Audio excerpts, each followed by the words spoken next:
자, 여러분 여기까지 오시냐고 수고 많으셨습니다. 자, 관계형 데이터베이스의 앞쪽에 붙어있는 말이 relational이잖아요. 바로 이 relation이라고 하는 말이 관계형 데이터베이스의 정체성을 규정한다고 할 수 있는데요. 첫 번째, 관계형 데이터베이스는 표라고 하는 형태로 데이터를 다룬다라고 하는 굉장히 혁명적인 측면을 가지고 있습니다.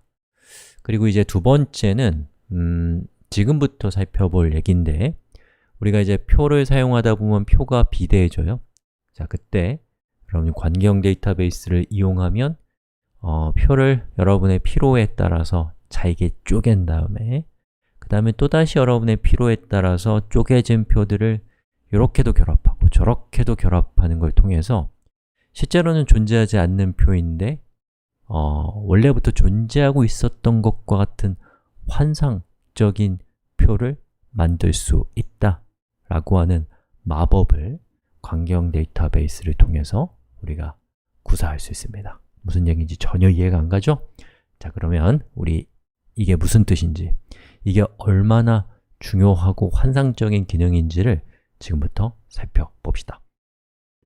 자, 저는 스프레드시트에다가 우리가 지금까지 만들었던 표를 가져왔습니다. 이 표를 만드는 게 일단은 가장 중요한 기능인데 그 다음으로 중요한 기능이 지금부터 우리가 살펴볼 내용이에요. 자, 그리고 또 한 가지는 여러분이 이제 컴퓨터 공학을 공부하실 때 수동으로 할 수 있는 일만 컴퓨터는 처리할 수 있습니다. 인간이 수동으로 할 수 없는 일을 컴퓨터가 한다. 그럼 이제 특이점이 온 거죠. 새로운 세상이 펼쳐진 겁니다. 아무튼 그런 세상은 앞으로 당분간은 금방 오지 않을 거지만 어쨌든 제가 하고 싶은 얘기는 여러분이 내가 알고 있는 것을 분명하게 확인하기 위해서는 기계한테 자동화를 시키기 전에 수동으로 먼저 해보시라는 거예요. 그거를 여러분이 할 수 있고 설명할 수 있으면 여러분은 그걸 확실하게 이해하고 있는 겁니다.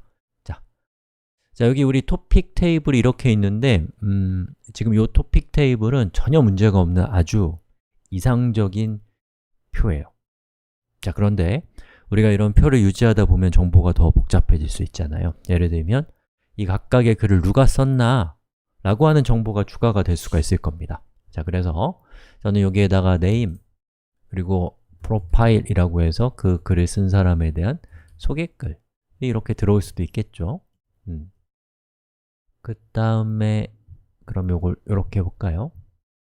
자, 그래서 이름은 첫 번째 글은 이고잉이 썼어요. 그리고 이고잉이라는 사람은 디벨로퍼예요. 그리고 두 번째 글은 역시 이고잉이 썼기 때문에 내용이 똑같은데 세 번째는 두루라는 사람이 썼고요. 이 사람은 데이터베이스 어드미니스트레이터, 줄여서 DBA라는 직군에 있는 사람이라고 쳐봅시다. 자, 여기 있는 표에서 어떤 문제점이 보이나요? 잘 안 보이실 거예요. 자, 그런데 여러분 정보공학을 공부할 때는 여러분이 꼭 하셔야 될 일이 있습니다. 뭐냐면 극단적인 사고를 하셔야 돼요. 자, 여기서 얘기하는 극단적인 사고는 여기 지금 표가 행이 몇 개가 있어요? 3개죠? 그런데 얘를 3개가 아니라 극단적으로 1억 개가 있다고 상상해 보시란 말이에요. 그리고 얘가 1억 개가 있다라고 했을 때 생길 수 있는 문제들을 제가 지금부터 말씀드릴 건데 여러분이 그 문제가 심각하게 느껴지지 않는다면 또 그 문제를 해결하는 것이 환상적으로 느껴지지 않는다면 여러분 아직 극단적인 사고를 갖지 않은 상태니까 상상력으로 극단적으로 상황을 비관적으로 상상해 주셔야 됩니다. 아셨죠? 그게 빠지면 사고가 나요. 자, 여기 보면은 이고잉이라는 사람이 이렇게 2개의 글을 작성했어요. 자, 그런데 만약에 이고잉이라는 사람이 자기의 프로필을 바꾸고 싶다, 그래서 매니저로 바꾸고 싶다 라고 하면 어떻게 해야 되나요? 여러분, 여기 있는 이고잉이라는 사람은 지금 몇 행이라고요? 2개라고요? 1억 개라고요. 여러분 1억 개라고 꼭 생각해 주셔야 돼요. 지금 생각 안 하고 계신 분 빨리 생각하세요. 자, 그럼 한번 1억 개를 우리 한번 즐거운 마음으로 수정해 볼까요? 자, 여기에다가 매니저라고 이렇게 하고 여기도 매니저라고 1억 개를 수정을 했습니다. 자, 그럼 우리 계산 한번 해볼까요? 하나에 1초씩 걸린다. 1, 10, 100, 1000만, 10만, 100만, 1000만, 억. 그러면 3년 뒤에 끝납니다. 기쁘죠? 자, 이렇게 중복이 무섭습니다. 자, 그리고 이런 상황도 생각해 볼까요? 여기 있는 이고잉과 여기 있는 이고잉은 서로 이름도 같고 또 뭐죠? 그 직업도 같아요. 근데 다른 사람이에요. 그럼 이거 한 번에 우리가 기술적으로 한 번에 바꾸는 게 돼요? 안 되죠. 또 예를 들어서 태호라고 하는 분이 저자이긴 한데 아직 글을 쓰진 않았어요. 그러면 이분의 존재를 우리가 이 표상에서 나타낼 수 있나요? 없죠. 이분은 글을 쓰기 전까지는 우리의 정보 시스템에서는 존재하지 않는 사람이 되는 겁니다. 어때요? 5만 가지 문제가 다 있죠? 자, 이런 문제를 극복하는 정말 신박한 방법은 표를 쪼개는 겁니다. 자, 제가 표를 한번 쪼개볼게요. 자, 일단은 여기 있는 이 토픽이라고 하는 테이블은 그대로 가지고 와서 이렇게 붙여넣기 했습니다.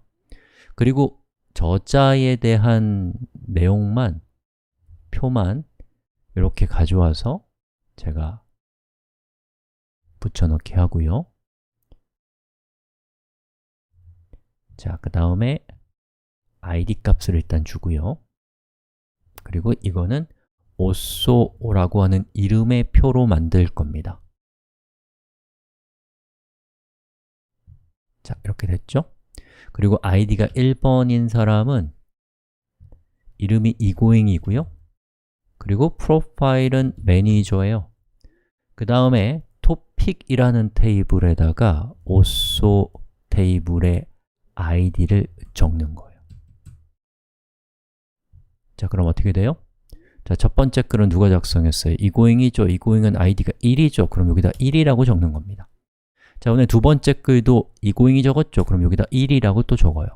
자, 세 번째 글은 두루가 작성했죠. 두루가 아직 없으니까 2번 두루 dba 그 다음 2번이라고 이렇게 적습니다. 자, 이렇게 하면은 만약에 첫 번째 행을 누군가가 읽을 때, 해석할 때 어떻게 하면 돼요? 첫 번째 글은 오라클이고 이 글은 오쏘 id가 1번이니까 1번을 오쏘 테이블에서 찾아서 이건 이고잉이라는 사람이 썼고 그 사람은 매니저구나 라는 것을 알 수 있단 말이죠. 자, 그럼 이제 우리가 어떻게 할 수 있어요? 예전에는 만약에 이고잉이 매니저에서 DBA로 DBA가 아니라 디벨로퍼로 바뀌었다. 그러면 디벨로퍼를 1억 번 수정해야 됐단 말이에요. 엄청나게 비효율적이고 그리고 여기 있는 요 각각의 행이 이제 작은 데이터가 아니라 행 하나가 1기가짜리라고 생각해 보세요. 예. 여기 있는 요 데이터가 있죠. 그러면 1억 개면 1기가 곱하기 1억이잖아요. 그럼 우리의 소중한 그 저장 공간이 흥청망청 쓰게 되는 거예요. 그리고 오라클은 엄청 비싸잖아요. 예. 아주 안 좋은 상황인 거죠. 자, 그런데 만약에 이 사람을 매니저에서 디벨로퍼로 바꾸고 싶다. 그럼 우리가 표를 쪼개면 그냥 여기에서 하나의 행만 우아하게 디벨로퍼라고 딱 수정하면 이 토픽 테이블에서 1억 개 행에서 1번 id를 가리키고 있다고 하더라도 한 번에 수정되는 폭발적인 효과를 가질 수 있다라는 겁니다. 또 이 테이블 상에서 분명히 저자인데 글을 한 번도 쓴 적이 없는 사람은 오쏘 테이블 안에서만 존재할 수도 있다라는 거예요. 대호 데이터 사이언티스트 이런 식으로요. 그리고 만약에 이름이 이고잉이고 직업도 디벨로퍼인 사람이 존재한다. 그러면 이 사람은 이 테이블에 id 값이 1번인 행과 별도의 id 값을 가지고 있는 행을 통해서 정보가 똑같다고 해도 다른 사람으로서 존재할 수 있다 라는 것입니다. 즉, 이게 뭘 통해서 가능해진 거예요? 하나의 거대한 표를 우리가 이제 성격에 따라서 쪼개는 걸 통해서 엄청난 효과를 얻을 수 있다 라는 겁니다. 자, 그래서 지금 제가 여러분들한테 소개해드린 이것은 관계형 데이터베이스에서 굉장히 중요한 요소인 표를 분해하고 그리고 필요에 따라서 다시 조립한다 라고 하는 측면에서 바로 분해라고 하는 측면을 제가 말씀드린 겁니다. 여러분 마음이 급하시겠지만 지금 제가 한 얘기를 여러분도 설명할 수 있을 정도로 한번 설명해 보십시오. 아니면 어딘가에 글로 한번 써보시고요. 그래서 내가 지금 어디가 설명이 안 되는가를 꼭 자기 눈으로 확인하고 그리고 그것을 충분히 음미한 다음에 다음 영상을 보시면 행복하실 거예요. 행복합시다. 여기까지 하겠습니다.